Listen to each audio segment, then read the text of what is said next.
தர்மபுரியில் சுய உதவிக்குழு பணத்தை பெண் ஒருவர் கையாடல் செய்ததால் மகளிர் சங்க தலைவி தற்கொலை செய்து கொண்டது பெரும் சோகத்தை ஏற்படுத்தியுள்ளது.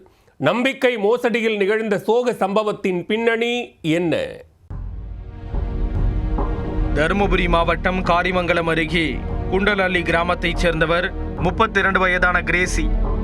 இவர் கடந்த 8 ஆண்டுகளாக மகாலட்சுமி என்ற மகளிர் சுய உதவிக் குழுவின் தலைவியாக இருந்து வருகிறார். இந்த சங்கத்தில் 10 நபர்கள் உறுப்பினராக உள்ள நிலையில் காரிமங்கலம் கனரா வங்கி மூலம் மகளிர் சங்க குழுவிற்கு 12 லட்சம் ரூபாய் சங்க கடன் பெற்று குழுவில் உள்ள அனைவருக்கும் பிரித்து கொடுத்துள்ளார் கிரேசி. அதில் 6 லட்சம் ரூபாயை வங்கியில் முறையாக திரும்ப செலுத்திய நிலையில் மீதமிருந்த 6,55,000 ரூபாய் பணத்தை சங்கத்தின் தன்னார்வ உறுப்பினரான கோமதியிடம் நம்பிக்கையின் பெயரில் கொடுத்து வங்கியில் செலுத்துமாறு கூறியிருக்கிறார் கிரேசி.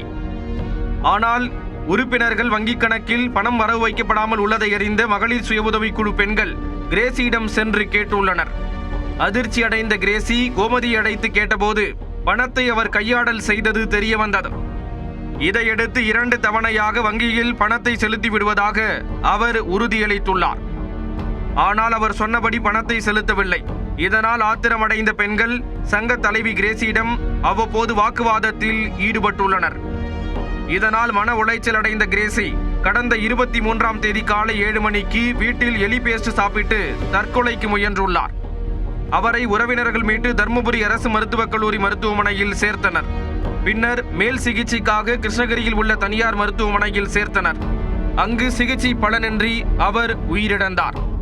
இதையடுத்து கிரேசி தற்கொலைக்கு காரணமான NGO கோமதி மீது உரிய நடவடிக்கை எடுக்க வேண்டுமென அவரது உறவினர்கள் காரிமங்கலம் காவல் நிலையத்தில் புகார் அளித்தனர். கோமதியை கைது செய்த காரிமங்கலம் போலீசார் அவரிடம் விசாரித்து வருகின்றனர்.